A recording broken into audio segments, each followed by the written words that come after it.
옵티머스 펀드 환매가 또 중단되면서 피해 금액이 680억 원으로 늘었습니다. 연이은 사고와 후폭풍에도 이를 막을 대책은 전무해 투자자들의 애먼 속만 태우고 있습니다. 이민재 기자의 보도입니다. 지난 23일 옵티머스 자산운용은 NH투자증권을 대상으로 옵티머스 크리에이터 펀드 15호, 16호 만기 연장을 요청했습니다. 그 규모만 297억 원입니다. 지난 17일 연장을 요청한 25호, 26호까지 합하면 NH투자증권에서만 680억 원 규모 펀드가 발이 묶였습니다. NH투자증권에서 남은 판매액이 4,300억 원에 달하고 만기 도래가 겹겹이 쌓여 있어 피해 금액은 갈수록 늘어날 전망입니다. NH투자증권은 지난 3월 기준 해당 펀드 설정잔액의 80% 이상을 차지할 정도로 집중 판매를 해왔습니다. 투자자들은 NH투자증권으로 옵티머스 펀드가 쏠린 배경을 주목하고 있습니다. 일부 투자자들은 NH투자증권의 판매 동료와 불안전 판매에 문제가 있다며 소송 등 공동 대응을 모색하고 있습니다. 전체 투자자만 최소 800명으로 추정됩니다. 판매사 상대로 하지 않으면 답이 없죠. 책임 소재는 답답해야 되는 거고. 옵티머스 펀드를 670억 원어치 판매한 한국투자증권은 미상한 펀드 만기가 내년 1월이고 케이프투자증권과 대신증권도 여유가 있다는 설명을 하고 있지만 해당 펀드 대부분이 사기로 판명될 경우 이들 펀드 자금도 안심하긴 이릅니다. 금융당국은 현장조사 진행과 더불어 사모펀드 전수조사를 계획하고 있고 검찰은 옵티머스 운용 관련자에 대해 출국 금지를 내리고 본격적인 수사에 착수했습니다.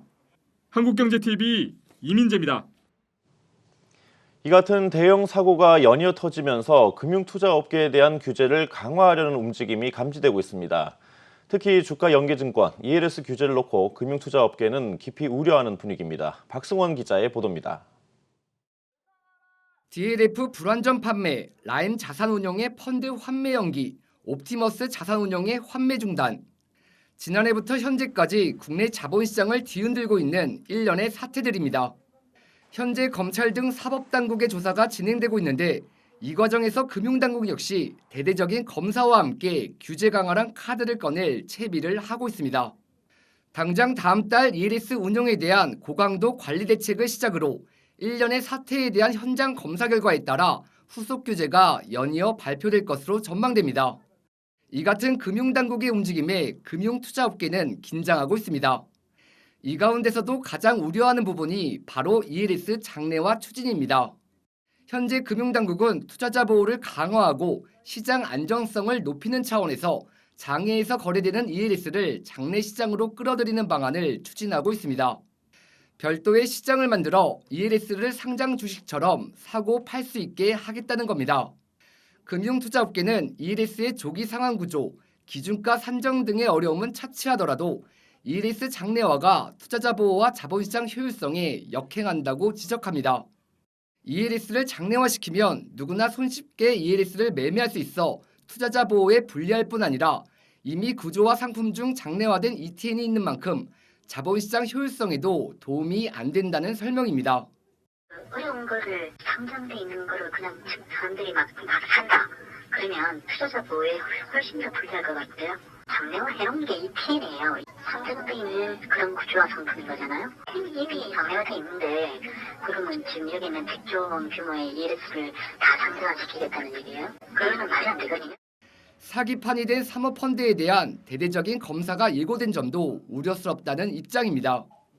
금융당국은 지난 2015년부터 사모펀드에 대한 규제를 대거 풀어줬는데 사모펀드 시장에서 연이어 사고가 터지면서 현재 만여 개에 달하는 사모펀드에 대한 전수조사에 착수했습니다. 이미 판매사인 증권사에 대한 책임론이 불거지는 상황에서 대대적인 검사 결과에 따라 배상은 물론 규제 강화란 이중고에 시달릴 수밖에 없습니다. 연이은 대형 사고의 규제 강화가 점쳐지는 가운데 신뢰도 추락과 함께 관련 시장 위축으로 금융투자업계의 부담은 커질 수밖에 없다는 우려의 목소리가 나오고 있습니다. 한국경제TV 박승원입니다.